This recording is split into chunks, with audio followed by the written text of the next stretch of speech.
हाय, मी प्रियंका आणि स्वागत आहे तुमचं माझ्या एक नवीन व्हिडिओमध्ये।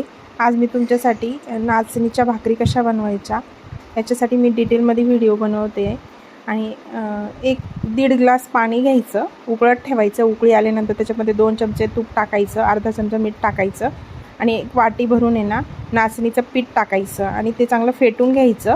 एक वाफ काढून घ्यायचं। वाफ काढल्यानंतर ताटाला तूप लावायचं, त्याच्यामध्ये काढून घ्यायचं ते पीठ आणि चांगलं मळायचं। आपण गव्हाची कणिक जशी मळतो ना तसंच हे पण मळायचं, पण थोडंसं थंड होऊ द्यायचं मग मळायचं, जरा चटके लागतात।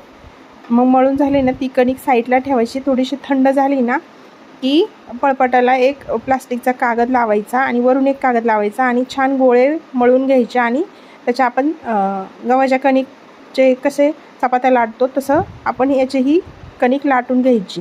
खूप छान होतात, फुलतात पण छान आणि मेन म्हणजे उन्हाळ्यात खूप पौष्टिक आहे हे खाण्यासाठी। तुम्ही एकदा नक्की ट्राय करून बघा आणि वरून मस्तपैकी 1 चमचा तूप लावायचं आणि कुठलीही पालेभाजीसोबत किंवा चटणीसोबत खूप छान लागते। माझे मुलंही खातात हे, कधी न खाणारे मुलंही खातात माझे, त्यामुळे नक्की ही रेसिपी ट्राय करा तुम्ही एकदा। आणि उन्हाळ्यात तर आपल्या शरीरासाठी नाचणी खूप थंड असते, त्यामुळे नक्की एकदा करून बघा। आणि माझ्या चॅनलवर नवीन असेल तर सबस्क्राईब करा, फॉलो करा आणि लाईक करा आणि शेअर करा। आणि प्लीज तुम्हाला ही रेसिपी आवडली असेल तर कमेंट नक्की करा।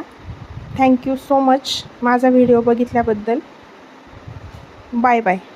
आणि तुम्हाला माझे व्हिडिओ कसे वाटतात हे पण मला कमेंट करून नक्की सांगा। खूप सुंदर होते ही, सॉफ्ट आणि मऊ राहते। दिवसभर म्हणजे करून ठेवलं ना सकाळी आपण टिफिनलाही नेऊ शकतो, एवढी सॉफ्ट भाकरी बनते याची।